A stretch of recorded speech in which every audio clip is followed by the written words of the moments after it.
Halo Mbak Dewi, gimana kabar nih? Halo, Kedengaran ya iya. suaraku? Udah ada jelas, Mas. Aman. Oke, dengan Mas siapa Siap. ini? Dengan Wandi, Wandi. Oh, dengan Wandi. Ya, Aku panggilnya ya. Mas, Abang atau Kakak? Bebas aja, panggil nama aja juga nggak apa-apa sih. Oh, panggil panggil Kakak aja deh. Soalnya nggak enak. Eh, Boleh-boleh Kak Mbak Dewi, Irwandi, aman-aman. Kak Wandi lagi Ya, di mana nih, Kak? kebetulan lagi di studio nih. Kebetulan studionya juga lagi, itu posisinya di rumah sih. Lagi di studio, Oh, di ya, rumah. ruang Oh perjalanan. iya. Kak Wandi dari ini ya, dari Sulawesi Selatan ya? Ya, kalau aku lokasinya di Makassar, Sulawesi Selatan. Mm-mm. Oh iya. Nah, Udah teman-teman, pernah jadi ke di sore Makassar, hari Mbak? ini, oh Makassar, oke. Nah, teman-teman, jadi Ya, udah sore pernah hari ke ini kita Makassar ya? kedatangan tamu istimewa, tamu spesial dari jauh-jauh nih dari Makassar. Beliau adalah Kak Wandi. Nah, Kak Wandi ini adalah founder dari Studio 8, benar Kak ya? Iya, benar-benar. Oke, Kak Wandi suaranya agak kecil Kak. Iya, benar, Mbak. Benar-benar. Udah Oke jelas ya? deh, Udah udah, aman? udah. Aman. Oke, jadi teman-teman yang sudah bergabung bareng kita di live sore hari ini, kalau misalnya selama live ada yang mau ditanya-tanyakan mengenai bintang tamu kita, langsung aja ketik di kolom komentar, ntar kita bacain ya. Nah, Kak Wandi kan katanya founder nih dari Studio 8. Apa sih itu Studio 8, Kak? Oh, kalau Studio 8 ya, sebenarnya ini Studio 8 semacam apa ya, tim musik sih. Ini lebih ke studio musik. Terus kita punya grup Hmm, musik dan kita pun aktif sebagai digital kreator gitu.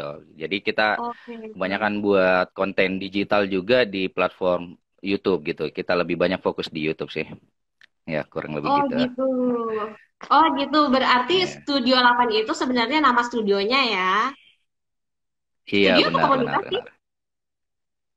Dia ini sebenarnya awalnya sih lebih ke studio gitu. Ini awalnya sih terbentuk Hmm. dari studio musik dulu gitu. Terus kita kepikiran gimana kalau kita aktif juga di industri digital gitu. Nah, makanya kita coba menjadi konten kreator gitu. Kita coba main-main di YouTube lah gitu.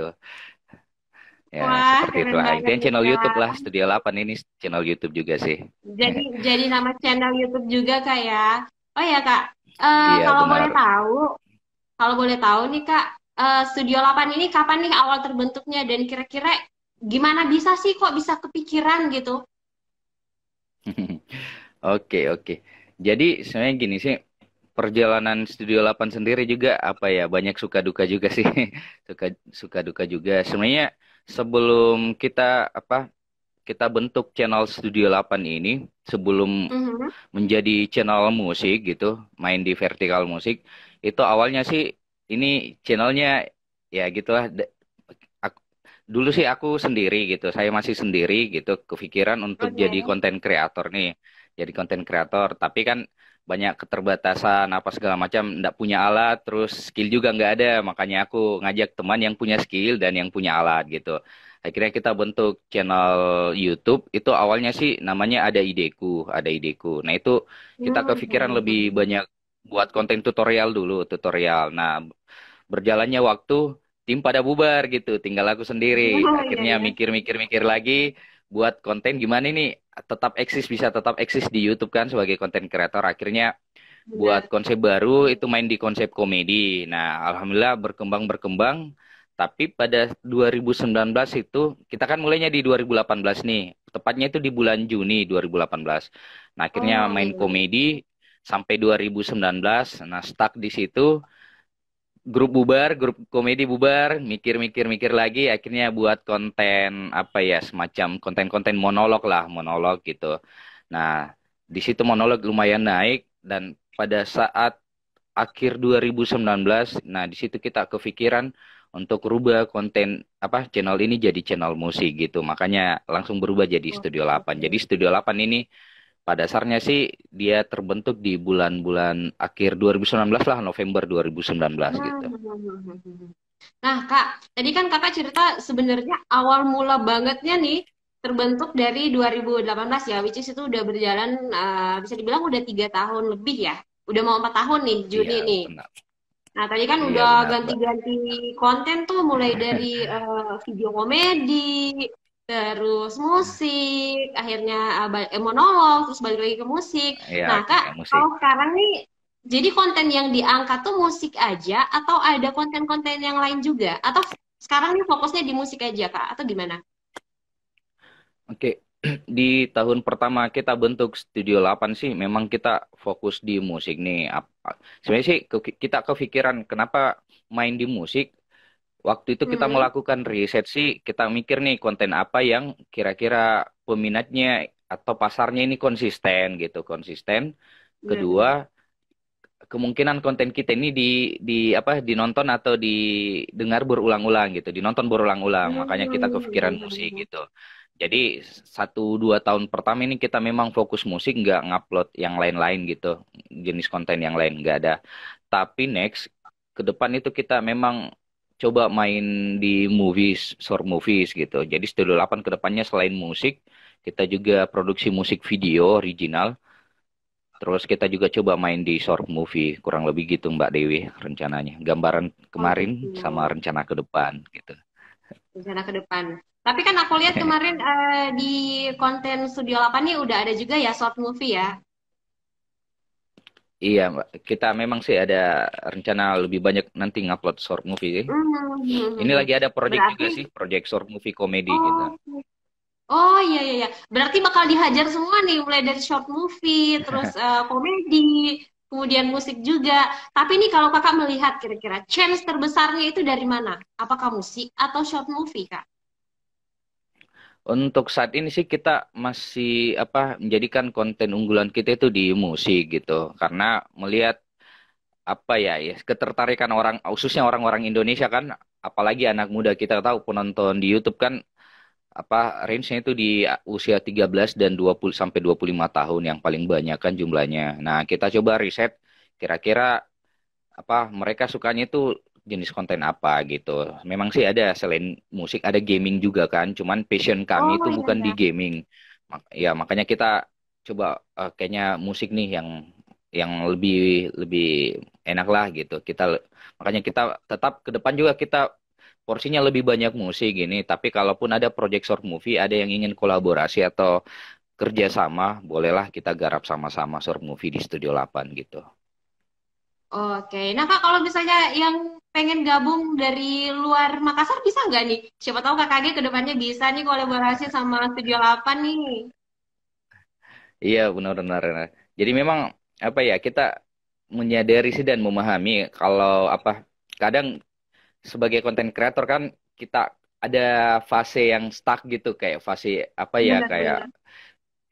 kayak bingung gitu mau ngapain kan, gini-gini aja gitu. Biasanya sih main di angka 10.000 subscriber itu sampai 100.000.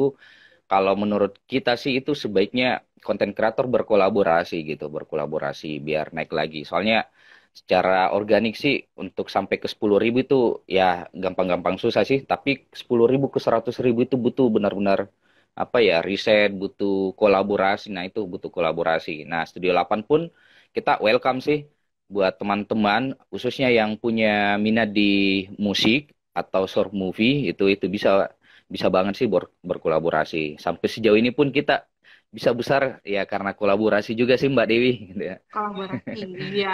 Iya. Benar sekali. Iya benar sih kalau menurut aku memang harus kolaborasi.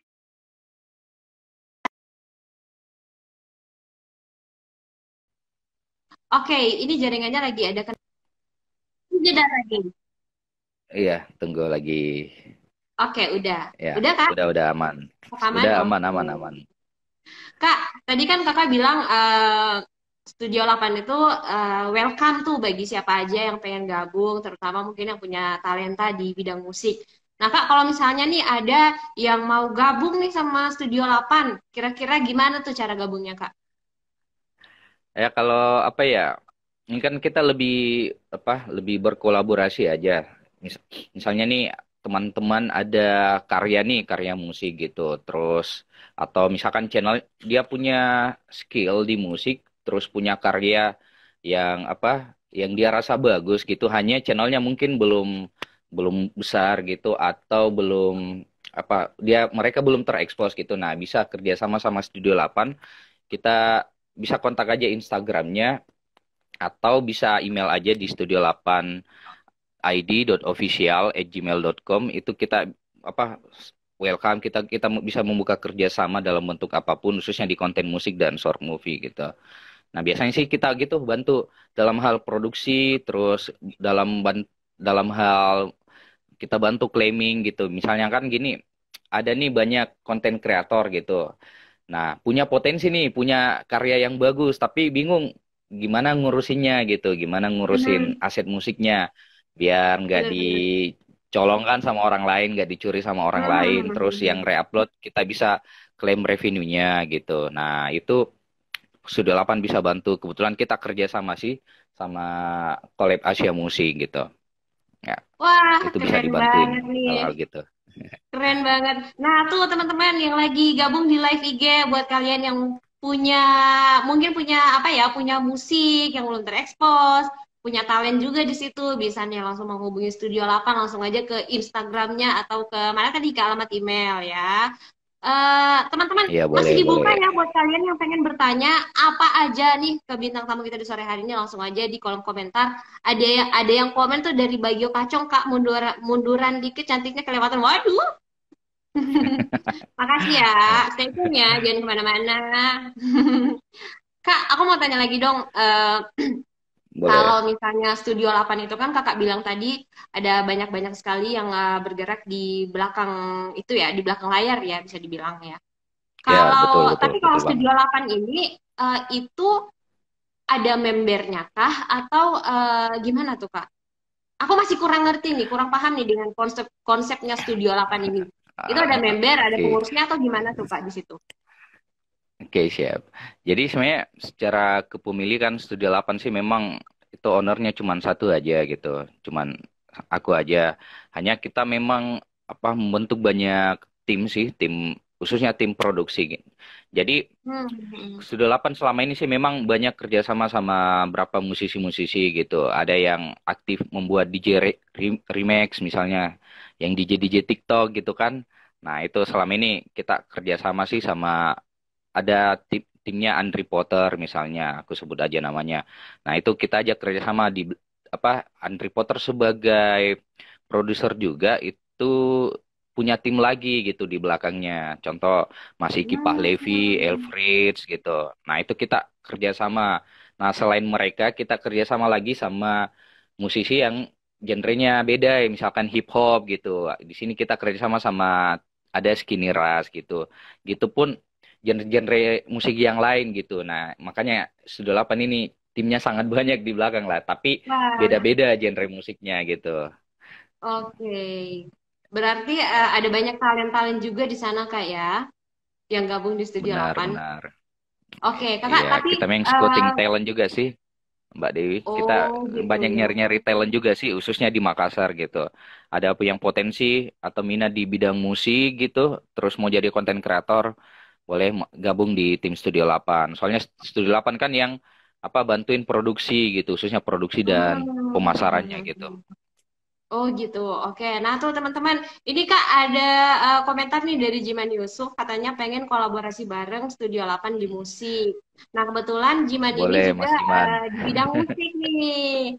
Nah, Kak, kalau Wes, kalau keren, misalnya keren. kolaborasi dari luar daerah tuh gimana sih Kak? Bisa nggak tuh kira-kira?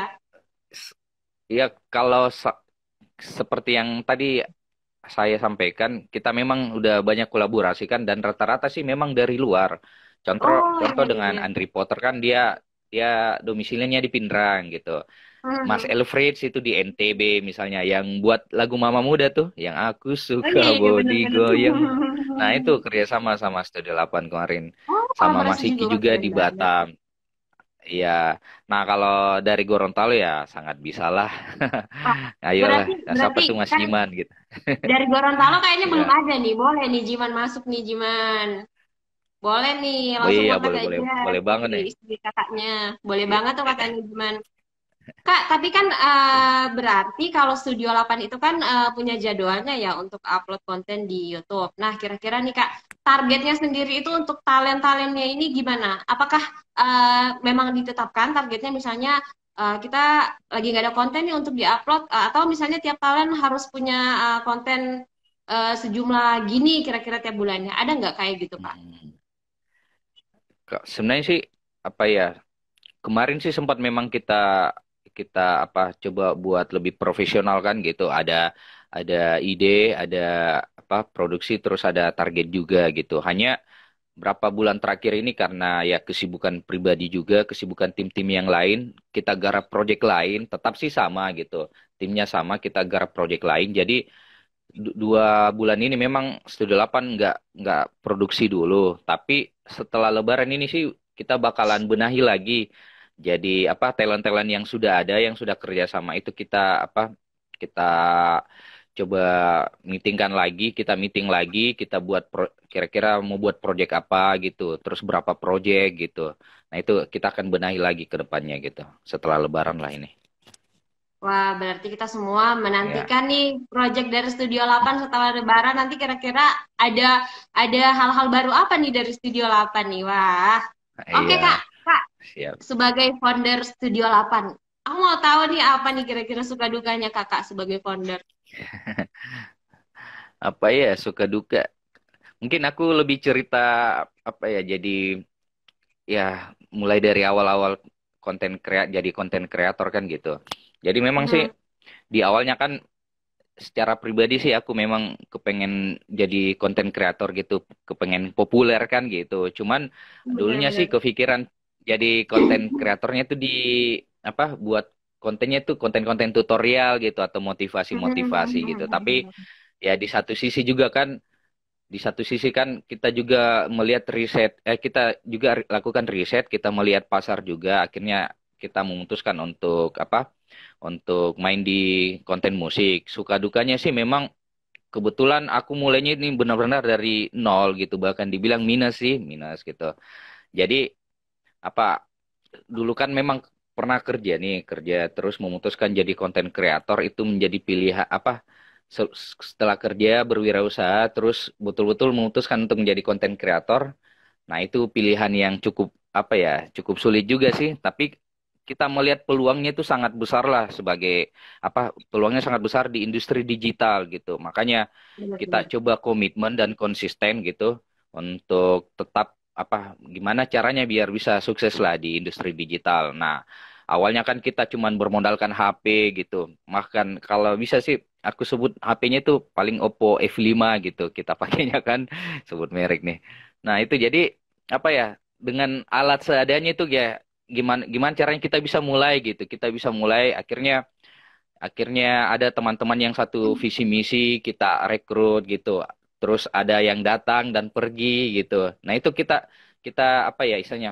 Intinya suka dukanya ya gitulah karena modal sangat terbatas terus tim kan ya datang dan pergi akhirnya gimana caranya kita tetap jaga semangat aja dan alhamdulillah sih di apa pada saat awal 2020 nah disitulah keajaiban muncul sih keajaiban muncul pada saat kami kerjasama dengan Mas Elfrieds itu kita Mhm. produksi lagu Mama Muda. Nah, di situ apa ya, saya pada saat masa-masa COVID sih, Maret 2020 itu. Nah, Dua di situ puluh, iya keajaiban benar. lah gitu. Ternyata lagu itu apa banyak yang suka gitu, banyak yang nonton Naik dan gitu banyak ya. yang reupload. Iya, betul. Akhirnya disitulah perubahan terjadi dan disitulah kita mulai investasi gitu. Kita mulai investasi, kita beli soundcard, misalnya kita beli kamera yang lebih baik gitu dan upgrade alat lah gitu. Dan mulai juga apa ya hire freelance gitu, editor dan lain sebagainya. Nah, suka dukanya sih di situ, Mbak. Di Ya situ ya. gampang-gampang susah juga sih. Ya Berarti berdarah-darah juga ya. berarti nih Kak, saat awal-awal pandemi nih, di saat-saat orang lagi down banget nih, usahanya jatuh di mana-mana, ini justru awal kebangkitan dari Studio 8, begitu ya? Iya, Waduh, itulah luar uniknya biasa kalau sekali. industri digital, Mbak Dewi. Iya, benar sih, benar sih. Emang kalau sekarang-sekarang tuh nggak ada inovasi, nggak bisa berkembang sih, nggak bisa maju. Emang harus berinovasi terus sih. Nah, Benar, Kak, benar, benar banget itu. Waduh. Kak, Ya, ini kan kakak tadi udah ceritain nih suka duka sebagai founder, mulai dari awal-awal membangun karir nih sebagai seorang konten kreator. Kira-kira nih Kak, target ke depannya dan atau bisa dibilang juga target dan tantangan kakak nih ke depannya seperti apa sebagai founder dari Studio 8? oke. Jadi memang sih apa ya namanya industri digital kan juga ada peluang dan tantangannya gitu Mbak Dewi kita. Nah, jadi untuk Studio 8 sendiri sih memang ini kita lagi pembenahan tim dulu, pembenahan tim, terus kita benahi juga studio. Soalnya ke depan memang ini visi misi kita cukup besar sih, cukup besar. Jadi gimana Studio 8 ini benar-benar dikenal sebagai apa ya, studio musik atau konten kreator yang main di industri musik dan kalau bisa sih yang terbesar minimal di Indonesia Timur dulu lah gitu. Di Indonesia Timur gitu. Jadi memang visi misi kita cukup besar ke depan dan kita juga berusaha apa ya memproduksi konten-konten yang berkualitas, kalau bisa sih bisa dinikmati sama atau kontennya ini bersifatnya global gitu, bisa dinikmati sama Hmm, orang-orang di luar negeri gitu. Soalnya kan paham. Hmm, YouTube kan YouTube kan ini apa platformnya kan global gitu. iya, Jadi ya benar-benar. kenapa enggak kita manfaatkan peluang itu, Mbak. Jadi mindset kita jangan hanya sekedar main di apa Indonesia aja, di lokal aja, tapi gimana kita bisa go internasional. Kurang lebih gitu sih, Mbak, visi misi ke depannya gitu. Berarti target jangka pendeknya Indonesia Timur dulu nih, mau Iya, kurang dirangkul lebih gitu. semua, terus ke depannya nanti global ya, semuanya berarti. Iya, benar, benar. Kak, selama kurang lebih hampir 3 tahun ya, hampir 4 tahun menjadi seorang konten kreator nih, menurut kakak, kira-kira karir sebagai seorang konten kreator itu peluangnya seperti apa sih di masa depan, Kak? Oke, kalau masalah peluang sih, sebenarnya gini Mbak Dewi, kita flashback ke belakang sih, berapa tahun yang lalu itu kita nggak pernah kepikiran kalau ada profesi yang namanya konten kreator gitu, YouTuber, Benar, benar, Telegram, TikTokers dan lain sebagainya. Kita hanya kepikiran, oh profesi itu pegawai bank, pegawai swasta, misalnya guru, benar. dokter dan lain sebagainya. Nah, Mhm. sekarang itu perkembangan teknologi dan informasi sangat cepat gitu, dan ada apa peluang di industri digital gitu. Jadi kita pikir ini peluangnya sangat besar. Apalagi main di YouTube kan ini platformnya kan global Mbak Dewi gitu. Selain online ya global gitu. Jadi ini peluang yang bagus lah. Gimana caranya kita bisa atau kita punya usahanya itu usahanya online gitu dan usahanya ini bisa global dan apa ya kita kan lebih banyak apa kita kan lebih kita pikirnya usaha jasa ini sangat menarik gitu. Terus Iya, apalagi di dunia betul. entertain kan gitu, itu sangat peluangnya sangat besar. Jadi ya yang kita lihat sih prospek ke depannya ini jangka panjang masih sangat besar sih Mbak Dewi Ini sangat untuk besar ya. jadi konten kreator gitu. Iya. Oke, Kak nih tadi juga Kakak sempat sentil mengenai perjalanan Kakak sebagai seorang konten kreator di mana ketika ada masa-masanya juga Kakak mengalami staff, mengalami mood yang berubah-berubah. Nah, ini kan Kakak udah kurang lebih mau 4 tahun nih jadi seorang konten kreator. Bagi tipsnya dong Kak, biar konten kreator itu gimana caranya biar nggak apa ya bad mood atau misalnya nggak bosen gitu atau tetap konsisten untuk menjalani apa karirnya sebagai seorang konten kreator. Biasanya kan Karirnya kalau ya. konten kreator tuh udah jalan 6 bulan atau 1 tahun itu udah mulai bosan tuh kayak gini-gini aja sih, nggak konsisten lagi untuk upload I konten. see, I see. Gimana tuh Kak tipsnya Kak? Oke, jadi sebenarnya gini, sebelum apa ya kasih tips sih, sebenarnya ini berbagi pengalaman aja kan. Jadi sebenarnya realita yang ada itu kita bahas YouTuber aja deh. Biasanya realita yang ada, kadang seorang YouTuber itu awal-awal apa menit berkarya itu semangat semangat sekali, semangat 45 lah, menggebu-gebu Benar-benar. gitu. Nah, setelah dia mencapai apa 1000 subscriber atau dan 4000 jam tayang terus di approve sebagai YouTube partner program atau channelnya Monet. Nah, Mm-mm. kadang di situ mereka melihat hasilnya itu sangat kurang gitu. Sangat kurang. Nah, disitulah masa-masa sulitnya sebenarnya seorang konten kreator YouTube gitu. Pada saat mereka mindset mereka hanya sebatas material saja, saya yakin mereka bakalan kena sindrom monetisasi. Sindrom monetisasi artinya pada saat monet mereka lihat dolar, oh, ternyata hasilnya cuma seperti ini Mbak Dewi gitu. Akhirnya nggak sesuai ekspektasi, terus lama-lama lebih banyak usahanya dibandingkan hasilnya. Akhirnya mereka capek dan menyerah gitu. Nah, jadi sebenarnya sih kalau tips aku sih sebenarnya mindsetnya diubah dulu Mbak Dewi. Kita ini mau jadi konten kreator YouTube ini maunya apa sih gitu. Tujuannya sih apa gitu. Tujuan utamanya apa, visi misinya apa gitu. Karena seorang konten kreator juga harus punya visi misi gitu. Dari visi misi ini yang akan apa akan menjadi rencana-rencana ke depan gitu, baik rencana jangka pendek, menengah dan jangka panjang. Itu dulu sih Mbak. Kalau memang mau sukses ya harus jadi orang yang profesional. Ya orang profesional seperti itu. Harus punya visi misi dulu Mbak Dewi. Jangan sampai mau ikut-ikutan tren kan, mau populer populer aja, mau terkenal aja gitu. Itu sih kurang gitu. Dan kedua sih tipsnya sih ya konsisten Mbak Mbak Dewi. Itu wajib sekali sih konsisten. Konsisten ya. Konsisten artinya konsisten apa mencari ide, melakukan riset pasar gitu, terus konsisten produksi, ngupload dan lain sebagainya. Nah, kalau udah jalan, udah enak, nah itu langkah ketiga ya usahakan kolaborasi Mbak Dewi. Jangan sampai nggak kolaborasi, karena kolaborasi itu penting sih. Kayak kolaborasi kreator Gorontalo kan ini namanya, nah, ini mantap ini namanya. Nah itu harus kolaborasi. Ya, selanjutnya ya itu aja sih. Ya banyak berdoa aja sih, serahin sama Banyak Tuhan kan berdoa. gitu. Berarti ada empat nih ya, kalau yang aku tangkap kuncinya mulai dari apa tadi mengubah mindset, Ya, kemudian visi misi dulu lah. konsisten, Konsisten. visi misi, konsisten, kolaborasi, dan banyak-banyak berdoa ya. Kalau udah berusaha, Iya, selanjutnya tinggal diserahkan kepada Tuhan yang Maha Kuasa.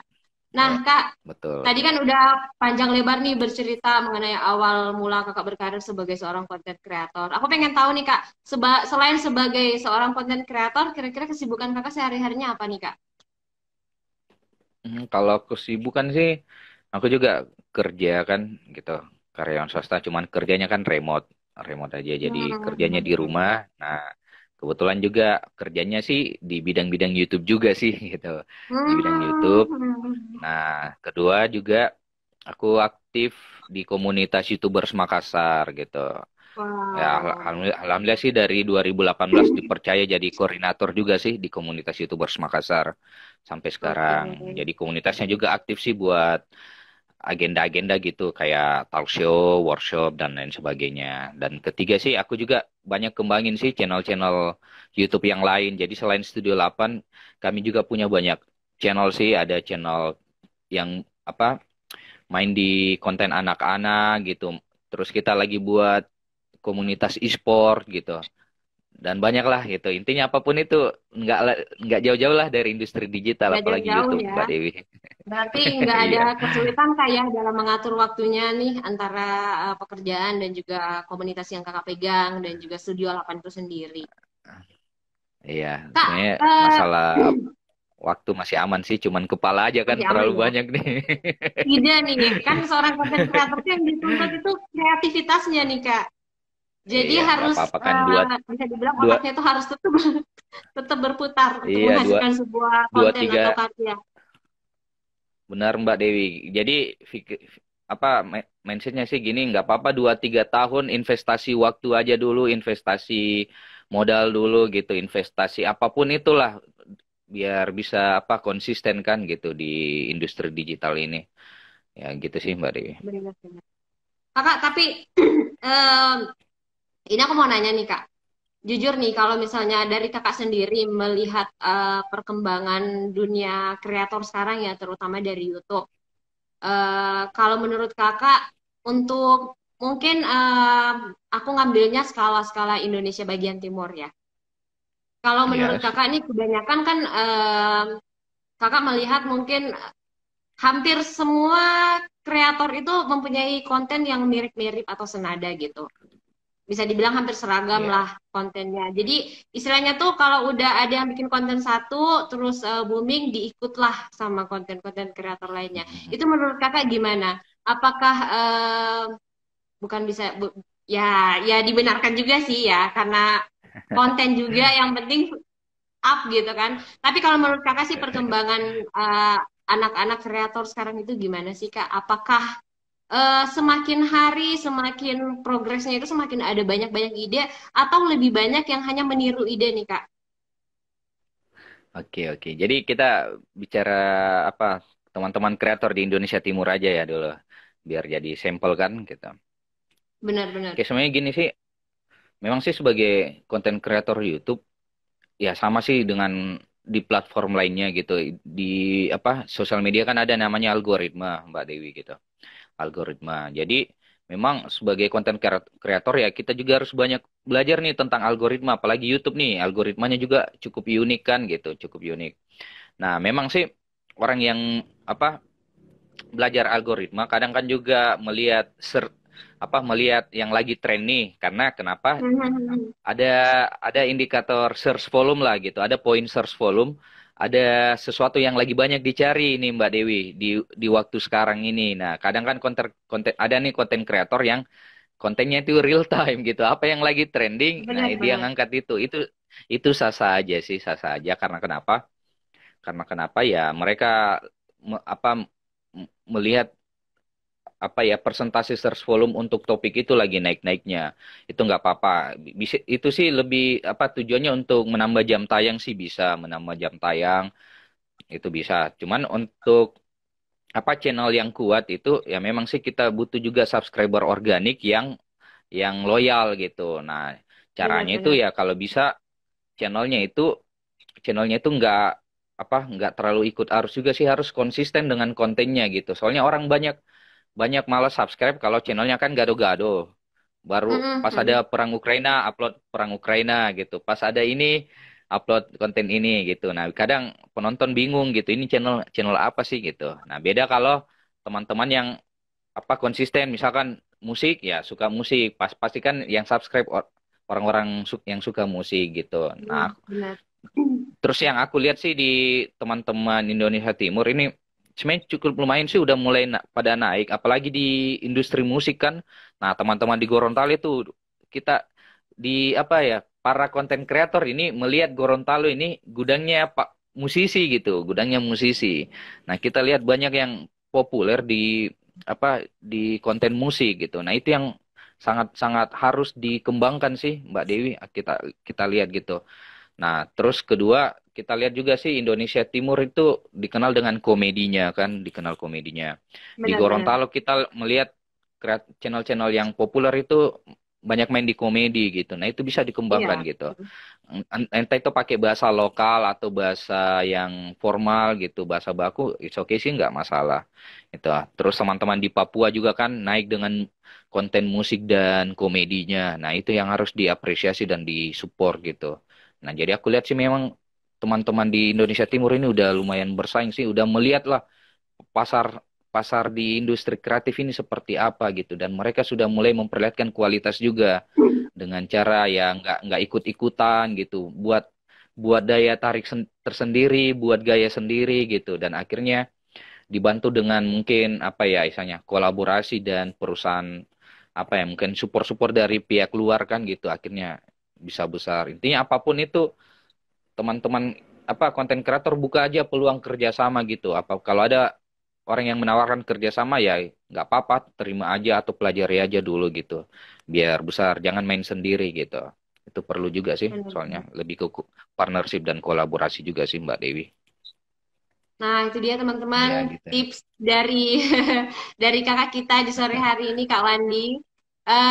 Kak Wandi berarti bisa dibilang kalau konten kreator khususnya untuk Indonesia Timur ini udah sangat jauh berkembang Kak ya dibandingkan dulunya dan Iya benar. mungkin juga bukan cuma di Indonesia Timur ya peminatnya atau bukan cuma diminati di Indonesia gitu, bahkan mungkin bisa sampai ke global. Nggak menutup kemungkinan gitu Kak ya.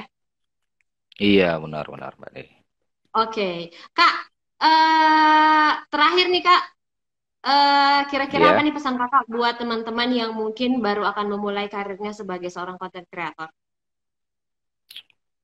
oke apa ya? Selain tips-tips yang tadi sih, berbagi sharing-sharing yang tadi, jadi memang kalau teman-teman ingin jadi content creator gitu, pertama sih itu tujuannya dulu dipermantap gitu, dimantapkan. Karena dengan adanya tujuan, ya insya Allah akan membangun komitmen gitu, komitmennya akan terbangun gitu.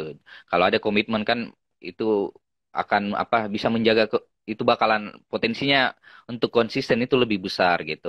Itu aja sih. Terus kedua ya kenali diri teman-teman gitu.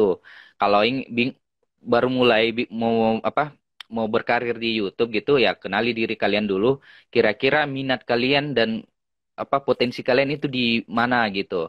Jadi kalian harus tahu passion kalian. Kalau mau buat konten ya saran kita sih jangan jangan yang jauh-jauh dari diri kalian gitu. Misalnya nih kalian Hmm. kalian mau buat konten food vlogger atau konten masak nih food gitu, tapi nggak tahu masak gitu, nah itu jangan gitu.